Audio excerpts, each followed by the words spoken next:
ভোটের আগে শুরু হলো কেন্দ্র বাহিনীর রুট মার্চ। ধূপগুড়িতে দফায় দফায় দেখা গেল কেন্দ্র বাহিনীর রুট মার্চ। এদিন ধূপগুড়ি মহকুমার ডাকিমারি এলাকায় দেখা গেল কেন্দ্র বাহিনীর এই বিশেষ রুট মার্চ।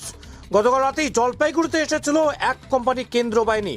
জলপাইগুড়ি পলিটেকনিক কলেজের নিউ হোস্টেলে এই জওয়ানদের থাকার ব্যবস্থা করা হয়েছে বলেই সূত্রে খবর। এদিকে পুলিশের সাথে যৌথভাবে রুট মার্চ করবে বিভিন্ন এলাকায়, এমনটাই জানা গেছে প্রশাসন সূত্রে। জলপাইগুড়ি জেলার প্রথম পর্যায়ে 7 কোম্পানি কেন্দ্র বাহিনী আসবে বলে পুলিশ সূত্রে খবর। গতকাল রাতে এক কোম্পানি বাহিনী এসে পৌঁছায় জলপাইগুড়ি জেলায়। আজকে সকাল থেকে বিভিন্ন এলাকায় শুরু হচ্ছে কেন্দ্র বাহিনীর রুট মার্চ। বিশেষত ভোটারদের মনোবল শক্ত করতে বিশৃঙ্খল পরিবেশ এড়াতে কেন্দ্র বাহিনীর রুট মার্চ বলেই সূত্রের খবর। এদিকে সামনেই 26 বিধানসভা নির্বাচন, ভোটকে সামনে রেখে শুরু হচ্ছে বিভিন্ন দলীয় কর্মকাণ্ড। অন্যদিকে ভোট চলাকালীন একাধিক জায়গায় অশান্তির ঘটনা সামনে আসে প্রতিবারই। আর সেই সব ঘটনা এড়াতেই একদিকে যেমন পুলিশ সদা প্রস্তুত থাকে, ঠিক এইভাবেই রাজ্যে কেন্দ্র বাহিনী উপস্থিতি শান্তি বজায় রাখতে রাজ্যে আনা হয় কেন্দ্র বাহিনী। তারপরও ভোটের বলি হতে হয় অনেককেই। এবারও 26 বিধানসভার পূর্বে কেন্দ্র বাহিনী এখন থেকে শুরু করেছে রুট মার্চ, তাদের কর্মকাণ্ড।